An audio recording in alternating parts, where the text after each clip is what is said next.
Now, the rest of the story. You know, for being cut for 7 days and being second cut seeding, or first cut seeding, if you want to consider the oats and everything we took off initially, is kind of like a write-off. But we got a nice stand of alfalfa here. It's unfortunate that it's been on the ground for a week. We're trying to fix that. So the plan was to go through, rake it, and bale it today. It's overcast with scattered sunshine. Ryan went through and did try to bale up the first stuff that I raked here a little bit ago, and the stuff is just holding on to the moisture. It's damp, and he checked the 3 bales he made at like 25-30%, and that's far from being considered a dry bale. So we're doing what we generally try to shy away from, and that is raking everything up for tomorrow.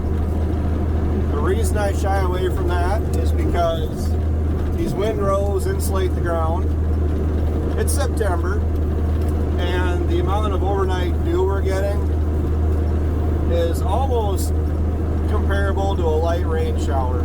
So it's 10, 11 o'clock in the morning before it really burns off.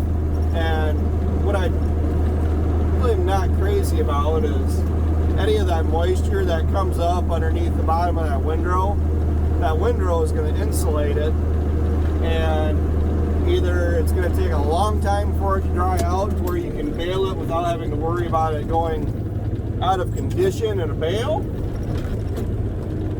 or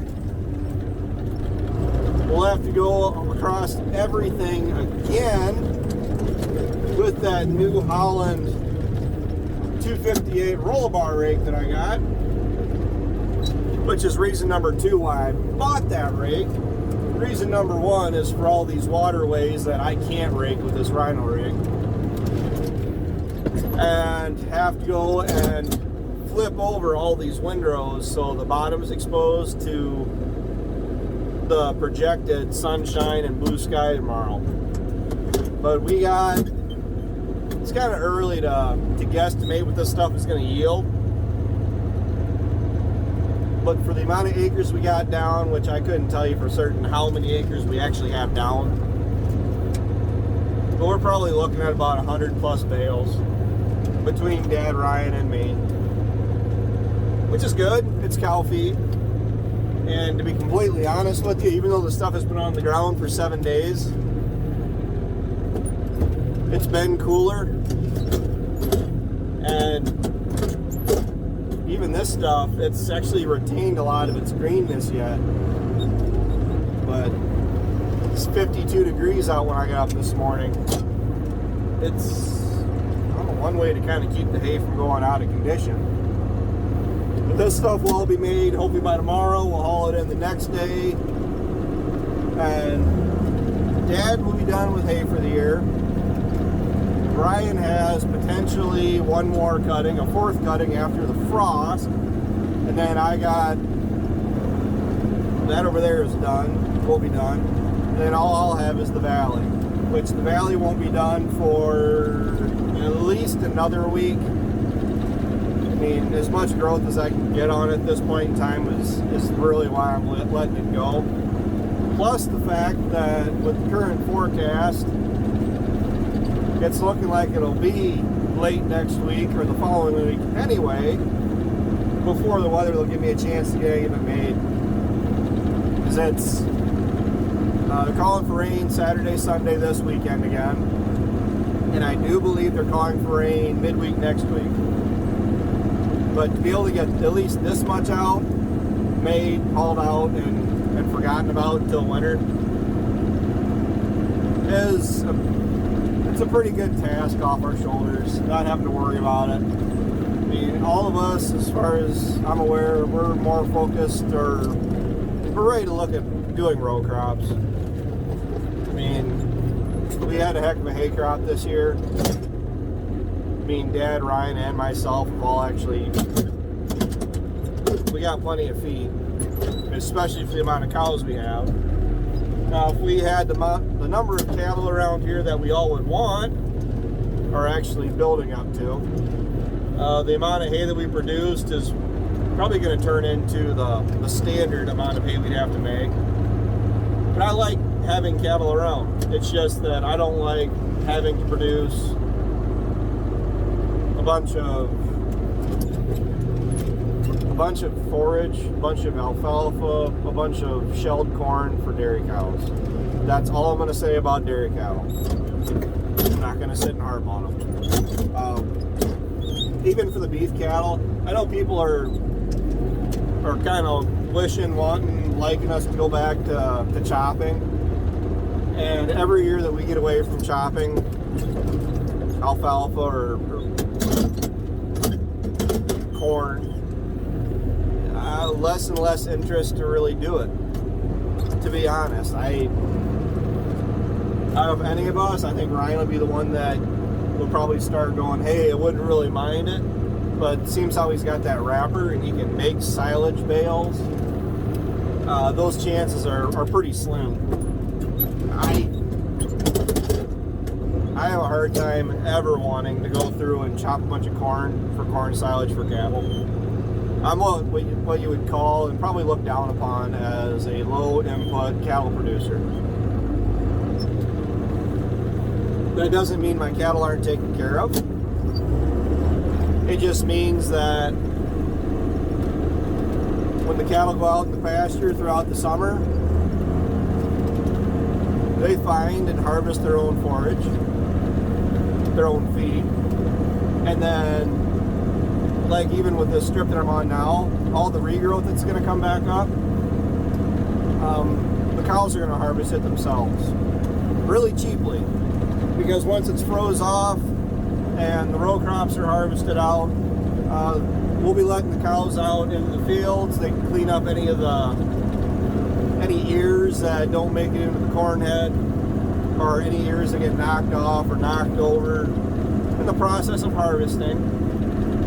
And then they can clean up the fence rows, the waterways, because even though we went through and cut all the waterways, and I'm planning on making them, that regrowth is what the cattle really go after, and they'll have those all cleaned up by the time I have to start feeding hay. Now, even though we have a lot of hay on hand in storage, even when I start feeding hay and having hay readily available to them, the cattle are going to graze the fields as much as possible by their own choice. So if we don't have to start really getting carried away feeding a lot of hay until mid to late December, a couple years ago it was January 1st, and only have to feed them for 3 or 4 months, that's generally how I operate. As little input you got to put into the cattle as possible. Let the cows take care of their calves. Throw salt blocks out to the cows and make sure they got plenty of feed to survive throughout the winter and throughout the summer. And then you go through and you sell feeder calves. To me, that's the way I would prefer to do it. Feeding the feeders a couple buckets of shelled corn for 60 days after we wean them off and sell them as feeders is really what I'd prefer to do. And overall, from what I've seen, it works. But my thing is I just gotta get my cow numbers up. I did a video on talking about the cows, but then I got interrupted by, a dog. That's irrelevant. But yeah, what I was actually saying earlier about the cattle when I was doing that video was I did the whole barter thing with my parents. I swapped out all of their red-hided cattle with the majority of my black-hided cattle. I got 2 black Angus or black cows still in my herd. Gonna keep them. A lot of it is basically just because the one is, she's the I'm just gonna say nostalgic towards her, because I kept her from, but 5 years ago I had a bunch of cattle, and she's actually one that I kept back rather than sending out as a fat cow, just because her temperament was awesome, and then I ended up keeping her calf. But I have a bunch of heifer calves for this season yet, black hided heifer calves, and I'd rather have all reds. That's an uphill fight that I've been dealing with, and ultimately it's going to come down to these heifer calves that are coming up. Even though they're black hided, I'm going to keep them, more than likely. Really just to start getting my beef cows up and cranking out calves. And they're going to be in with the Red Angus bull consistently, so they're still going to have, they'll still have the black calves regardless. But the goal is all reds. We'll get there eventually. But I really want to start having a consistent group of feeder calves to sell every year. I mean, I got the hay for them. I mean, we all know the valley will produce plenty of feed. And I'm not out of it's not out of question to save back a bunch of shelled corn. I've done it before. Just fill a gravity wagon full and dump it to the calves. I mean, I've done that the last 2 years. It's just that it's really hard to do that when you're looking at $7 corn. So that one 500 bushel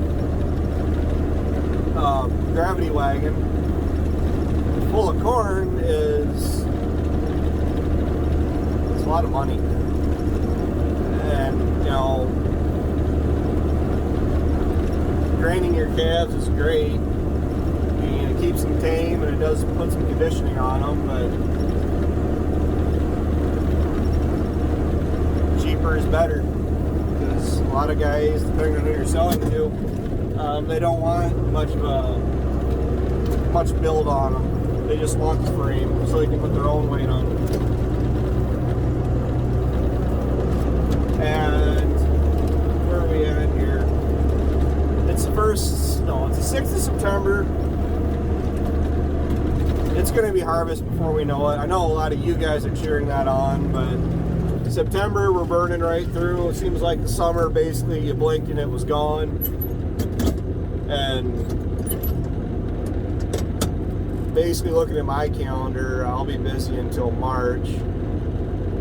And then the thing is, right about March, then I'll start getting fences checked, equipment gone through, and we'll already be looking at planting for next year. So it's never a dull moment. But with the weather cooperated really well, other than in the last week or so for getting hay made. But it did a great job of growing the row crops. And you guys will see a lot of the harvesting, because I'm planning on taking the camera with me in the combine and everything. But honestly, I feel like I'm just rambling, to be honest. So I got a lot in my mind, and I'm having a hard time focusing on the video, to be completely honest. So I'm just going to end it here. So thanks for watching, guys. I know it's a whole hum video, but I'll talk to you when we're baling, potentially when we're hauling it in. And we got a bunch of stuff to do in the shed here. Not a lot, but some. And the crops are already starting to turn. If you guys can see in the background, the beans are starting to turn yellow, and the corn plants are already starting to drop their leaves in the lower end of the plants. And it's just, fall actually is 12 days away, 15 days away. Not looking forward to that.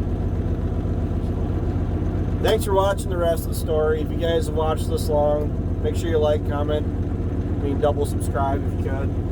It helps the channel out tremendously. I'm planning on staying around as long as possible. The membership thing, I'm considering about turning on the membership for the channel and seeing if there's any real desire or demand to do that. I don't know. I think you can set your prices and everything like that.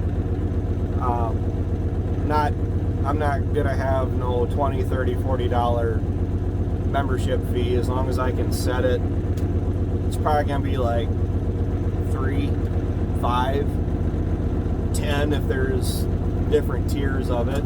I think you can actually post videos just for your members. I can probably have some fun with that.